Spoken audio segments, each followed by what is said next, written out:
Bonjour à tous et bienvenue dans de nouveaux mentions honorables pour traiter du film Babyphone. Et de quoi ça parle?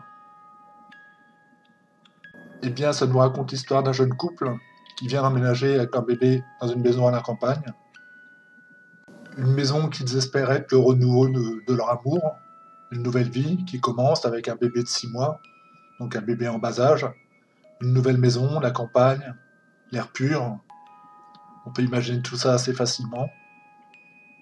Le jeune homme qui s'appelle Noah ou Noé, je ne sais plus trop, donc je ne vais pas vraiment le préciser, travaille beaucoup la journée puisqu'il est chef dans un restaurant dans le village même où il y a cette nouvelle maison.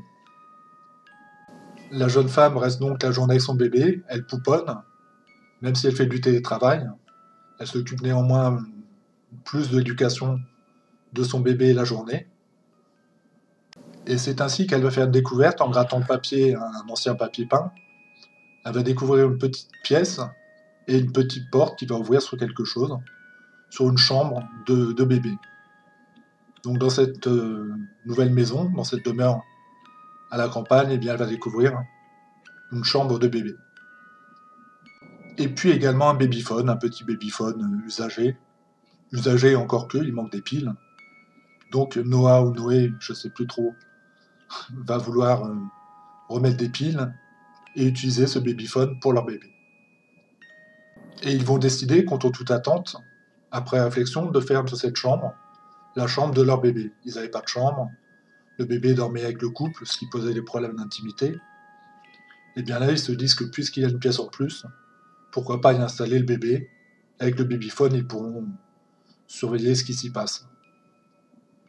Et comme vous pouvez l'imaginer, une vieille maison, ça grince, ça couine. Il y a des bruits comme ça qui viennent, peut-être des animaux, peut-être le vent, peut-être pas.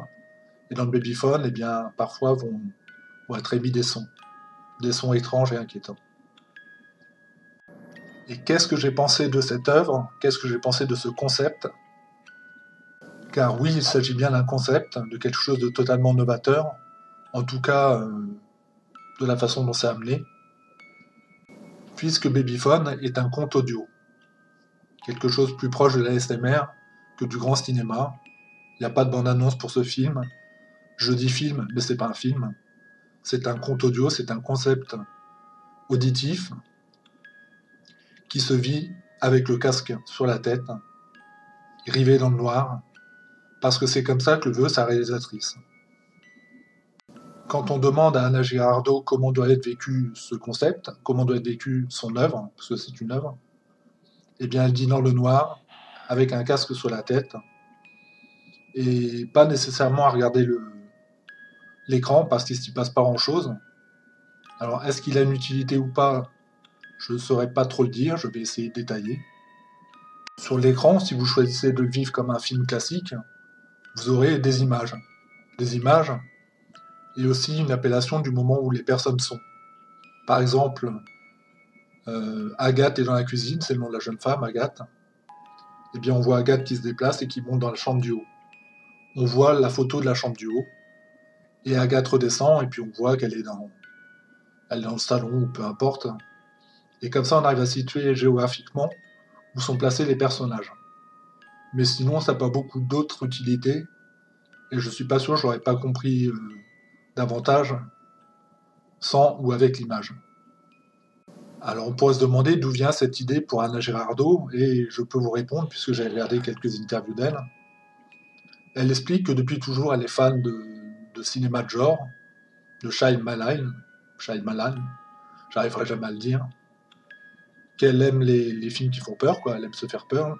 Les Paranormal Activity, elle cite Paranormal Activity, et donc elle a voulu retranscrire ça dans une œuvre personnelle, c'est le moins qu'on puisse dire.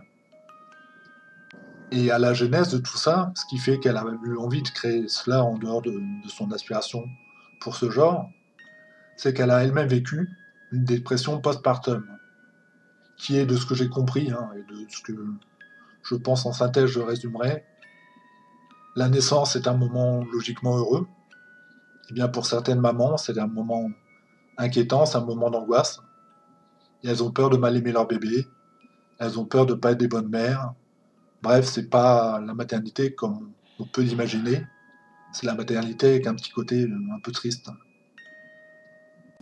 Et ma foi, c'est intéressant, Babyphone 2023, je dis 2023 parce qu'il y a une comédie qui s'appelait également Babyphone, mais en 2 mots, Baby plus loin Phone. C'est intéressant, c'est surprenant, c'est agréable, c'est pas sans défaut, il y a des choses à reprocher, mais pour une première œuvre, eh bien, ça mérite d'être mis en avant. Je trouve. Je suis pas complètement conquis par l'œuvre en soi, mais j'ai bien aimé le concept. C'est novateur, c'est inventif, c'est dans l'air du temps, les contes ASMR, le son binauraux, les sons binauraux, tout ça, ça parle à quelque chose où on est plus dans l'ère du podcast, où on peut écouter quelque chose au casque et le vivre intensément, plutôt que de regarder un film sur le grand écran, où ça demande peut-être plus de cognition, le fait de regarder un film. Toutefois, ce film n'est pas un critique ciné solo, c'est-à-dire que c'est pas un film que j'ai aimé de suite et j'ai pu dire c'était génial, mais c'est un mention honorable. Je rappelle ce qui est un mention honorable. À mon sens, c'est un film qui mérite d'être vu et qu'on ne doit pas oublier, donc je le mets en avant. Mais c'est une mention honorable. Et pour cette mention honorable, je mets la note de 8 sur 10, j'ai noté sur 10 pour ma part, et la note spectateur est de 2,9 sur 5. Mais il faut savoir qu'il n'y a que 2 commentaires, donc c'est compliqué de faire une note et une synthèse des notes.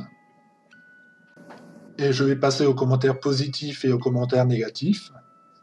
Dans les points positifs, on dit de cette œuvre que c'est une bonne retranscription ASMR, son binauraux, les deux. Alors c'est pas vraiment ASMR, mais en même temps les gens qui aiment l'ASMR pourront aimer. Quant aux sons binauraux, oui, il y a des moments où j'ai ressenti vraiment l'effet. Ça aurait pu être accentué davantage, mais c'était quand même présent. On dit dans les points positifs que c'est une pièce inquiétante, pièce, concept, œuvre inquiétante. Et on dit également que c'est une première œuvre audacieuse pour Alain Gérardot. Et dans les points négatifs, on dit que le scénario est inégal, que le format est trop court pour s'immerger, il dure à peu près une cinquantaine de minutes. Donc effectivement, on n'est pas sur la durée d'un film, mais encore une fois, c'est pas un film. Et on dit qu'il est réservé à un public spécialisé, mais pas un public averti, un public spécialisé, quelqu'un qui est habitué à écouter de la SMR, qui est habitué à vivre des choses de l'ordre des sons binauraux, donc à ce public un petit peu particulier. Quant à moi, il me reste à vous dire que la bande-annonce sera pas en dessous, il n'y a pas de bande-annonce.